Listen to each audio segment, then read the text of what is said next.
Welcome sa LMTVPH, kung saan kuhang-kuha ang pulso mo kapatid. Fresh at nagbabagang mga kaganapan sa mundo ng telebisyon, music at entertainment ang aming hatid sa inyo. Kaya kung bago ka pa lang dito, huwag kalilimutang mag-subscribe sa ating channel para lagi kang updated. Pakiclick na rin ang notification icon para hindi ka mahuli sa mga updates natin, mapabalita, music o kahit ano pang trip mo.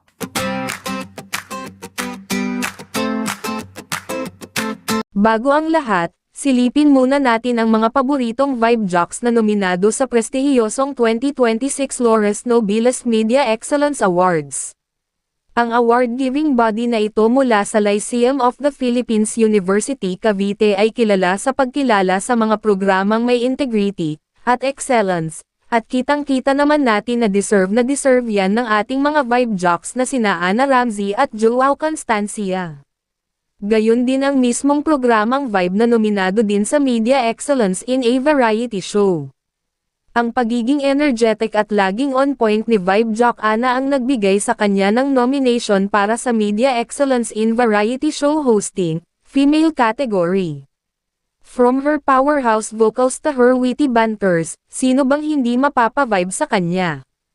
And of course, hindi magpapahuli ang ating heartthrob na si Vibe Jock Joao kung saan pasok din siya sa male category ng variety show hosting. Mula boyband days hanggang sa pagiging pro-host ngayon, Joao is really proving his spot in the industry. Nakakatuwang isiping simula nang mag-premiere ang Vibe noong August 2025, binago nito ang tingin ng mga tao sa mga OPM countdowns. Dahil sa segments gaya ng The Main Vibe, Uprising, at OG Experience, nabibigyan ng spotlight hindi lang ang mga sikat na kanta, kundi pati na rin ang mga rising stars at legends natin. Bago tayo magpatuloy, kung hinahanap nyo rin kung nasaan kami sa Facebook, Instagram at Twitter, narito ang aming page, X at Instagram account. I-follow nyo na rin kami dyan para lagi kang updated kahit saan, kahit kailan, 24/7. Damako naman tayo sa naging official launch ang Willionario nitong January 27, kasabay ng birthday ni Willie Revillame. At hindi lang ito basta-bastang show sa TV, ito ay isang hybrid digital game show. Gamit ang website na willionario.com at ang kanilang Willpick system, pwedeng-pwede kang manalo ng milyon-milyon kahit nasa loob ka lang ng bahay o kahit nagtatrabaho ka pa. Ang strategy ni Kuya Will dito ay convenience. Alam nyo naman si Kuya Will, kung nasaan ang masa, nandoon siya. At ngayong 2026, ang masa, nandito na sa mobile phones. Ang maganda dito, imbes na gabi niya ginawa ang show, ginawa niya ito sa tanghali kung saan siya unang nakilala bilang host. Ibig sabihin nito three-way na ulit ang labanan sa viewership sa noontime. Sinilip namin ang naging labanan sa online views sa pagitan ng Itbulaga, It's Showtime at Willionario. At lumalabas na Itbulaga pa rin ang isa sa mga pinaka-pinapanood ng mga tao sa tanghali. Sa kanilang sariling YouTube channel noong January 28, nakapagtala sila ng peak views na 121,178 plus 24,148 views sa TV5 Philippines. Habang ang Willionario naman ay meron lang 229 views sa live. However, tila mas malakas pa rin ang programa ni Will sa Facebook dahil halos 1,000 ang nanunood sa livestream ng programa. So, mga kapatid sa tingin ko, healthy competition ito. Ang Willionario ay nakafocus sa gamang N-Lock at sa mga masa na mas nangangailangan ng tulong ni Kuya Will, habang ang Itbulaga naman ay tile mahirap ng ipagpalit ng mga tao dahil sa mga segment nito na talaga naman nakakaaliw at swak na swak sa lahat ng edad at henerasyon. Ang Showtime naman ay puro comedy and trends lang.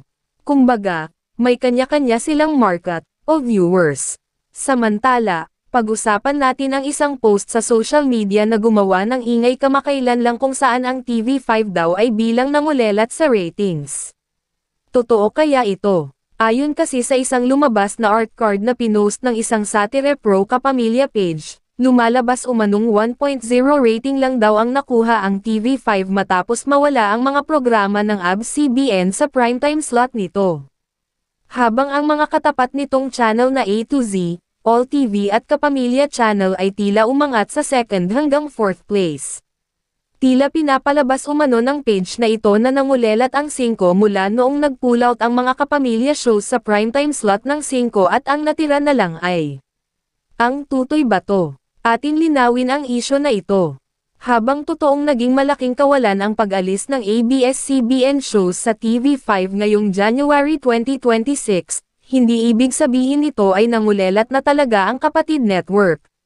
Sa katunayan, sa isa pang data na inilabas mula mismo sa Nielsen, nakapagtala pa nga ng rating na 3.6 na may 16.5% audience share ang TV5 mula January 21 to 27, 2026 at nanatili sa number 2 spot. Ang GTV naman ang pumangatlo with 3.1 na may 13.7% audience share.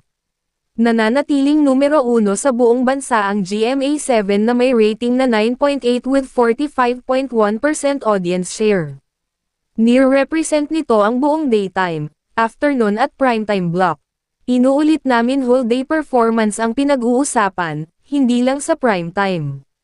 Lumalabas na ang rating na pinost ng mga kampan ng Mother Ignacia ay nakabase lang sa primetime block at hindi ang buong araw na programming.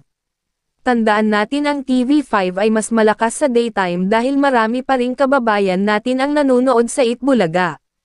Katunayan, noong ika-22 ng Enero, ay nabawi na nila ang kalamangan sa single channel ratings kung saan 3.3 ang nakuha nila sa TV5 kumpara sa rating na 3 lang na nakuha ng Kalabang It's Showtime. Ito ay mula noong pinakilala ang mga bagong segment sa programa tulad ng Age is Right, Heart to Heart, at ang pagbabalik ng Clones Open. Kasalukuyang itinatayo muli ng TV5 ang kanilang sariling Todo Max Primetime, kung saan nandyan ang Tutoy Bato ni Kiko Estrada at Claudine Barreto, at parating na rin ang inaabangang tambalan nina Enrique Hill at Andrea Brillantes sa Secret in Prague. Rebuilding phase ang tawag dito, hindi game over. Ang 1.0 rating ay maaaring totoo sa isang gabi o isang oras, pero hindi ito ang kabuuang picture ng TV5. Maging mapanuri sa mga art cards na galing sa mga fan wars pages. Ang ratings ay parang roller coaster, may taas, may baba. Maraming salamat sa panonood hanggang sa dulo ng video na ito. Iyan muna ang ating latest sa ngayon. Ano ang masasabi mo tungkol sa ating video for today? Kung nagustuhan mo ito, don't forget to like and share this video. Thank you for watching, kapatid. Hanggang sa susunod.